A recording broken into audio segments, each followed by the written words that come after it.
doctor, it's split in half, right? Yes, writing and publishing. Can everybody see this? Because when you write that hit song, you'll remember this lecture. And I get 10%, by the way. Anyways, so writers get 50 and publishers get 50. That's the way it goes. Then you break down the publishers because you have an international publisher. They break it down all the different countries, and then it breaks, they all take that situation. You can see all the percentages that break it down. Now the writers, in this song, I think we have 3 or 4. There you go. And you can see how that breaks down. There are people that were just in the building that somehow got in on the writing. I don't know how that got to be, but you understand there was so much chaos. Nobody was keeping track of the numbers, especially me, because as you can see at the bottom, where I ended up with, down there, you see Corky's portion? That's a story. Like, you know, you want to talk sex, drugs, and rock and roll, I tell you.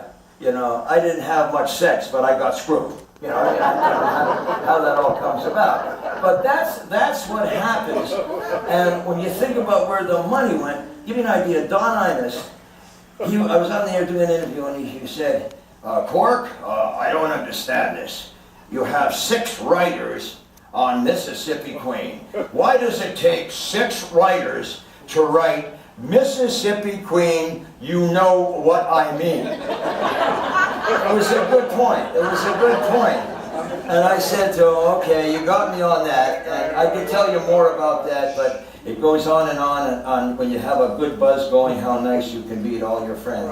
But anyway, so Don Imus at the time was doing a musical called he actually wrote a book called God's Other Son that he wanted to make it to a musical. So he actually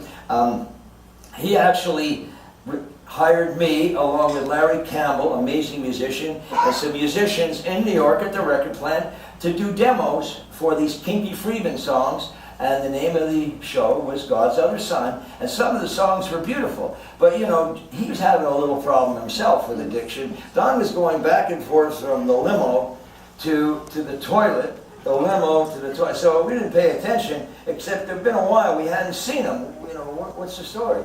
So I have to knock on the door because I'm a producer, and I say, Don, are you all right? I open the door, and he's spread eagle on the floor with his pants down, falling down like that, and I'm going, oh, this is so pathetic. You got $1 million disc jockey lying on the floor. He couldn't possibly focus enough to land his bum on the toilet, and he's on the floor. It was really a tough one. And I'm saying, oh, poor Don. So I pick him up, I clean him up, we go back to the studio. It's towards the end of the night. I said, Don, we have to pay the musicians. I'm in charge. So he takes his envelope of money and he has it here. $1,500 to take care of everybody. I said, that's fine. At the time, people had gone home. So I said, I'll pay him tomorrow. Next day comes around, in the morning, I open up the envelope. There's not $1,500, there's 15 $1,000 bills. And I'm going, ooh. And I'm thinking, I don't think he meant to tip us $13,500. That's a little too generous. And I'm thinking, wow, I wonder if this is a trick, you know, one of those things. Maybe he knows. I didn't think anything about it. I knew the right thing to do. I gave Keith Moon back his jacket. That was the right thing to do. So I thought of that, and I said, okay. I go back the next day. I said, Don, by the way, I don't think you wanted to tip us $13,500, but you gave me $15,000. And he looked at me, he says, I can't believe it. I said, no, you did it. You gave it. He says, no, I can't believe you're giving me back the money. I said, and he says, I would have never known. And I said to him, you would have never known? Oh, okay. Anyways, I think he was as floored that I gave him back the money as he was on the floor. He was that taken by it. And then, for instance, about money, I ended up going out at a certain point to mix a record that I had a solo record that I had to mix in California, and I was using the Greg Allman Band at the time. And I don't know if you guys remember, but Greg was having a little problem with the press. He was married to Cher, and what happened there was a big drug bust in Georgia, and he ratted on his roadie. So he was blackballed by that whole Georgian Allman Brother family thing. Now, I had nothing to do with that. I just happened to record in Georgia, and I went to California, and I guess there was Greg. He had nobody to talk to. The band wouldn't talk to him, and I guess he was having a problem with Cher, so he knocks on the door at my hotel. Hey, Corey, how you doing? I said, I'm fine, Greg. Everything all right? Well, man, I thought I'd come by and we could write a couple of songs together. So I said, oh, okay, come on in. And sat down, and he says, you got any goodies? Goodies were a big thing back then, goodies. What goodie? You know, goodies. And I went, well, you know, so we exchanged goodies, and I think we wrote 2 words. She don't love me anymore. She don't have the key to my door. Something like that. And so, you know, and it was fun. He's like, and we ended up crashing on the bed in the hotel, just crashing out. And I guess time went by, and all of a sudden the phone rings. And I pick up the phone, and the nastiest voice. Where the hell is that son of a bitch? I can't believe it! Who's he sleeping with tonight? What happened? Where is it? Come on! And I said, whoa, it was Cher, screaming. I'm talking locker room. I said, I didn't know this at the time. I said, well, you know, I was sleeping with him. Oh, don't tell me he changed buses. I know he screws around. Give me a break.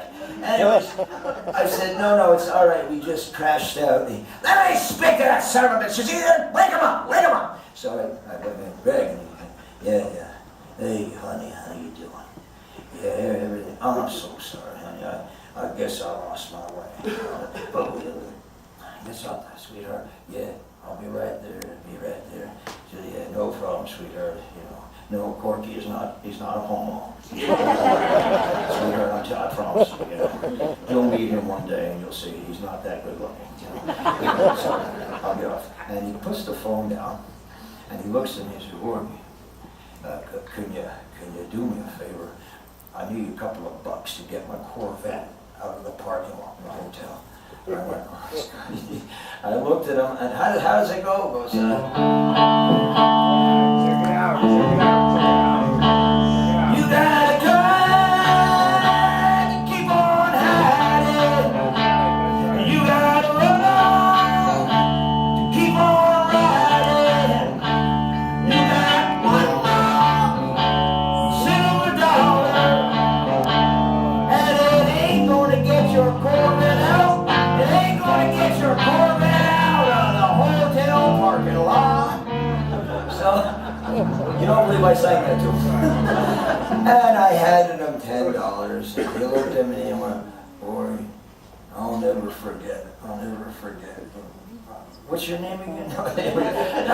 That's where the money goes, you know. So what I want to tell you at this point, without lecturing too much, in both cases, in all cases, it's a small step from the limo to the gutter. You got to keep a lookout where you're going, right? And if you want to take a step out for a minute, I'm going to take 5 minutes and get myself dried up for the second half of the show. We'll see you in 5 minutes, ladies and gentlemen.